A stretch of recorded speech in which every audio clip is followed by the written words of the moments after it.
थोड़ा सा आप एआई के डेप्थ में जाते हैं, सो कैन यू शेयर कि जब हम एआई की मॉडल्स के बारे में सुनते हैं, we hear lot of parameters, like for example many open source और non open source parameters, they are mentioned as with 70 billion parameters और 400 billion plus parameters. So what are those parameters, can you elaborate?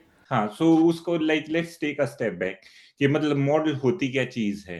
सो मतलब before ये जो LLM और neural networks वगैरह आए थे, उससे पहले जैसे सिंपल मॉडल्स हुआ करते, क्योंकि कंप्यूटेशनल हमारे पास बहुत कम हुआ करती.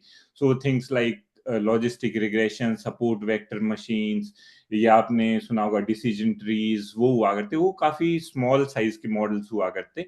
और क्या हुआ करता कि एक टास्क के लिए आपने स्पेसिफिकली उसको ट्रेन करा, कि सपोज आपको कैरेक्टर्स आइडेंटिफाई करने हैं जो लिखे हुए हैं, तो वो रिकग्नाइज कर लेगा.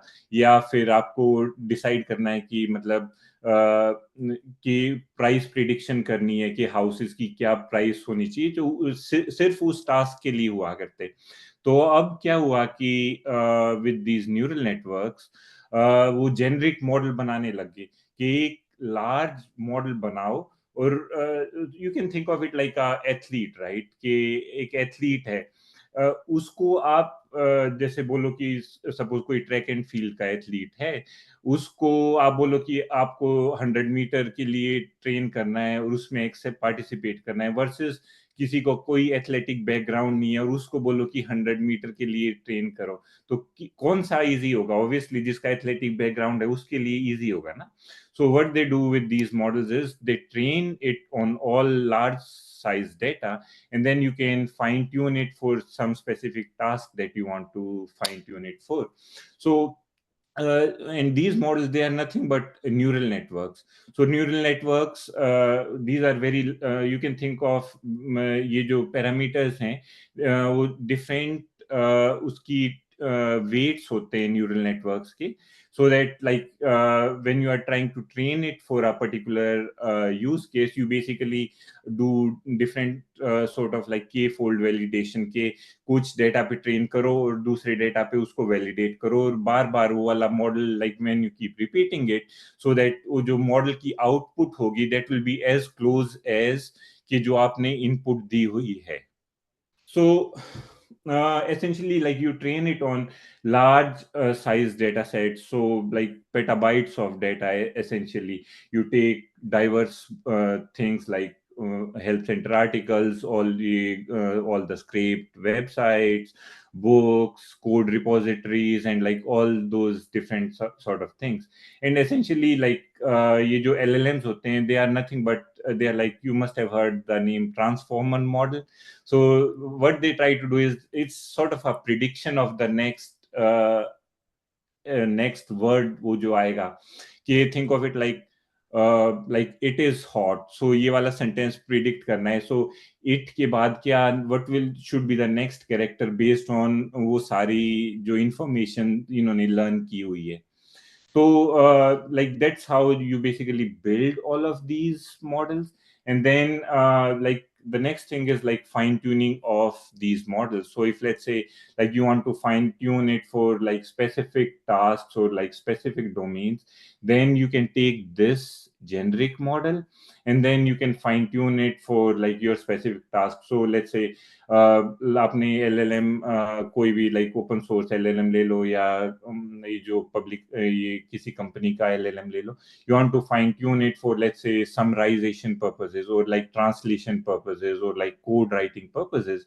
Then what you will do is you will take this existing model and then you will like further fine tune it for those specific tasks on that specific data.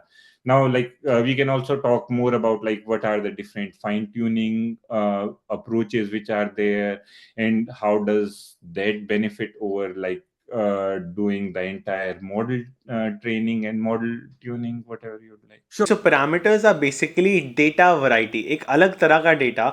आपको अगर 40 बिलियन पैरामीटर्स डिफाइन करने हैं, that means 40 billion, let's say if you training images, it could be 40 billion images you training on, right?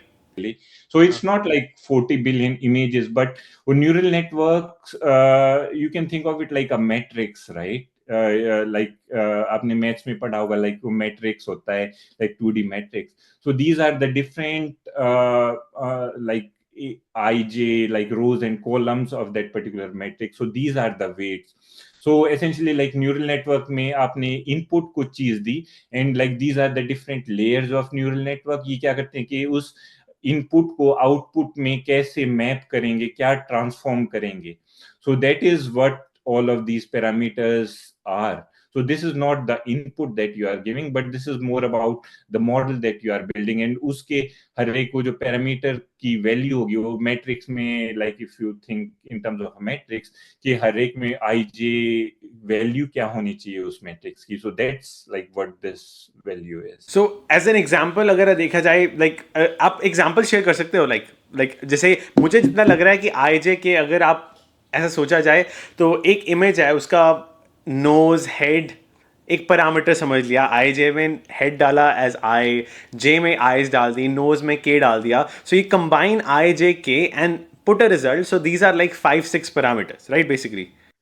या और like think of जो simple neural network, अगर जैसे एक सिंपल पैरामीटर का है, छोटे उसका देखो कि सपोज आपको ये चीज प्रिडिक्ट करनी है कि जैसे को स्पैम डिटेक्ट करना है आपको, कि जैसे ईमेल आई हुई है या वर्ड्स आए हुए हैं, वो चीज वो डिटेक्ट करनी है कि ये वाला वर्ड स्पैम है या नहीं है. That's like very common use case of it. तो आप क्या करोगे, एसेंशियली मतलब उन वर्ड्स को एक डिफरेंट वेक्टर स्पेस में रिप्रेजेंट करोगे, लाइक नंबर स्पेस में. और वो एसेंशियली लाइक वो न्यूरल नेटवर्क वो डिसाइड करेगा कि अगर उसकी वैल्यू एक नंबर से ज्यादा है, एक थ्रेशोल्ड से, देन इट विल डिसाइड कि it is a spam, otherwise it is not a spam. Essentially, like this is something called a sigmoid function. So and this is like a single neuron, what you call as perceptron basically. So like similarly, if let's say you have to you are thinking of the use case of images. So images के case में like first you have to extract the features, क्योंकि वो image से वो directly it won't be able to understand कि nose क्या है, क्योंकि वो तो pixels होते हैं images basically, like RGB values. So उससे like you first have to extract features out of that.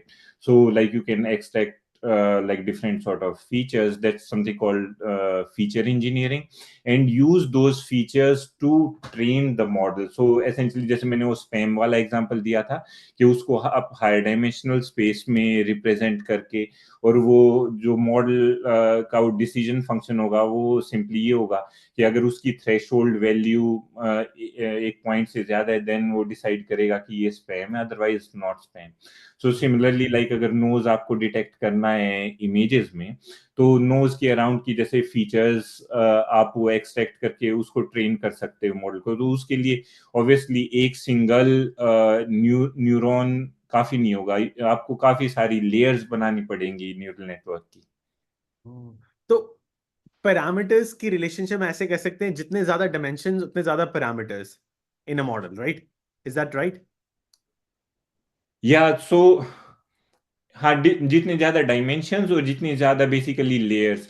So basically उसमें ये जो मैंने एक सिंगल न्यूरल नेटवर्क का एग्जांपल दिया था, उसमें तो आपने एक इनपुट दी, उसकी आउटपुट आ गई.